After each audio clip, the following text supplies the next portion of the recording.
Well, hey everybody, and welcome to part one of our summer Lyfe video series. I'm so excited to be with you. If you don't know who I am, my name's Andrew Cole, and I have an honor of being the associate student minister here, and I'm happy to do it. Me and my dream team, Lucas Pruitt and Dee Dee, and we're just so excited for the summer ahead. We're excited for the series that we're doing starting today, and it's going to be awesome. And so the first series that we're doing is through the book of Philippians, and so this is going to last 4 weeks, and we're just going to go one chapter each week. And so we've just got a little snippet of each week of what we're going to be going over. So it's not going to be too long, but it's going to be exciting. So I'm going to start out today with chapter 1, and I kind of want to intro this. I don't know how many of you have seen the movie or the video series that's called Friday Night Lights. If you haven't seen it, or if you have seen it,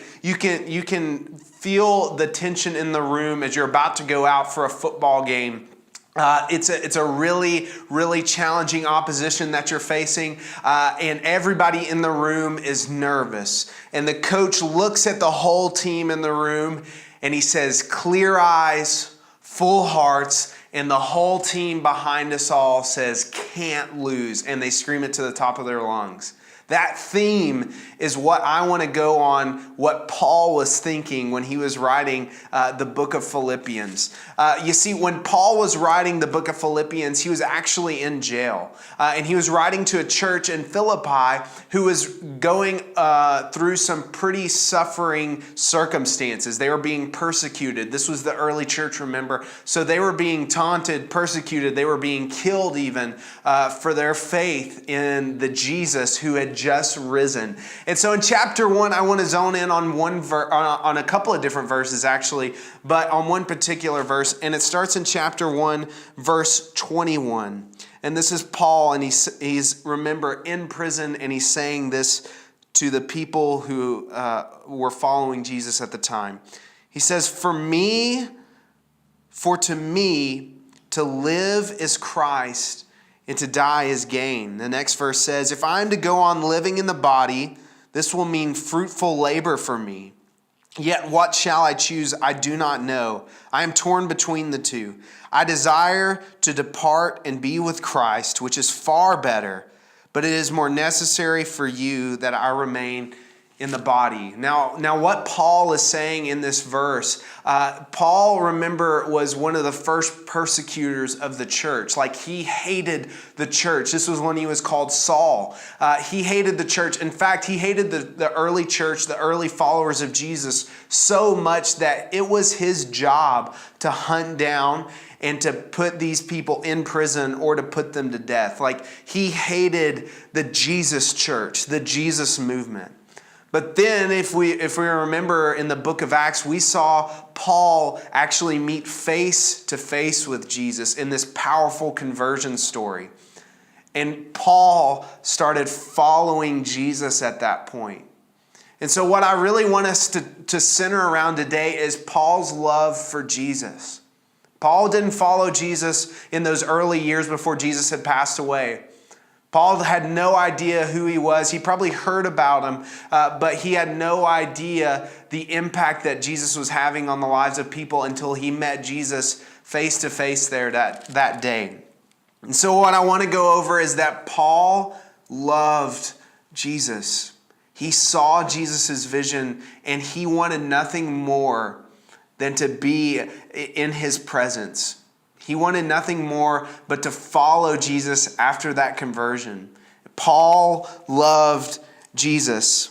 He had clear eyes. If we go back to that statement, clear eyes, full heart, can't lose. He had clear eyes, and those eyes had seen Jesus, and he loved Jesus. He saw him, and he wanted to follow him. In fact, he saw him to a point with love in his eyes that he wanted nothing more than to build the church that Jesus started.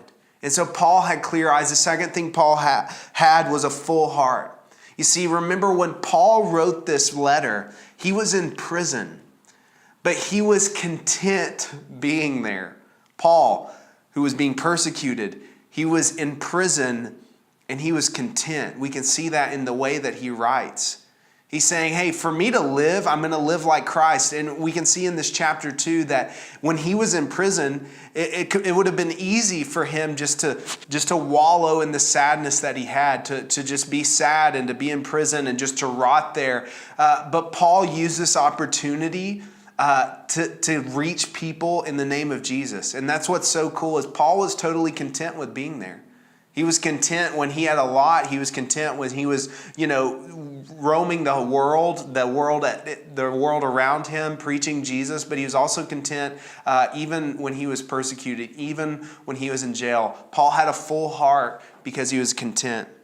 And the last thing, Paul had this idea in his head that he couldn't lose.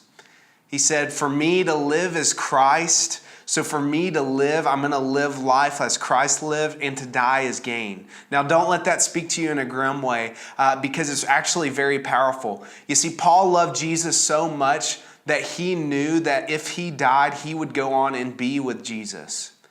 And for him, it was just one of those things where he said, you know what? I love Jesus so much. I'm going to make an impact, yes, here on the earth. But if I were to pass away today, I'm going to win too, because I get to be with Jesus. And so what I want us to take away is just 3 application points. And it's through those lenses, those perspectives of clear eyes, full hearts, can't lose. How can we right now, today, maybe in your circumstance right now, how can we clear our eyes, maybe focus in on Jesus? How can we clear our eyes and focus in on Jesus? For a lot of us, maybe you started following Jesus at an early age. For some of us, like me, we didn't start following Jesus till later. Are we looking at Jesus with clear eyes? Are we looking to Jesus with love in our eyes like Paul was saying? Paul had clear eyes. He was fixed on Jesus. There's so many references, especially in the New Testament, about fixing our eyes on Jesus. Are we fixing our eyes on Jesus? Are we looking at Jesus with clear eyes? The second thing is, are we content in our situations? Are we content right now? See, for most of us, even me, we're not in prison right now.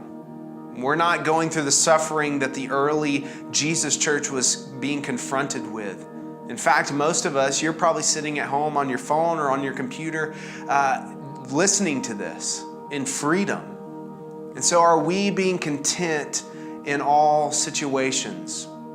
Are we being content in loving people well, even if it's out of our comfort zone? Paul was loving people well, even in prison. So are we doing that the same? Are you content in all situations? And the last point I have is, how can you remind yourself that Jesus is always with you? You see, Paul could do these things because he knew that Jesus was with him even in this life and even after this life. Paul knew that Jesus would always be with him. Do you know that? Do you remember that? That Jesus is always with you? Maybe you're hearing it for the first time. Sometimes I just have to remind myself, even now, that Jesus, he's always with us. And that's a powerful message. And so today, this week, I'm going to challenge you. Are we looking to Christ with clear eyes? Do we have a full heart? Are we content in all situations? And do we have the realization that no matter what, Jesus is always with us and we can't lose? Now, next week, Lucas is going to be with us and he's going to be in Philippians 2. So I hope you'll join us right back here next week as we go through Philippians chapter 2. See you guys later. We love you.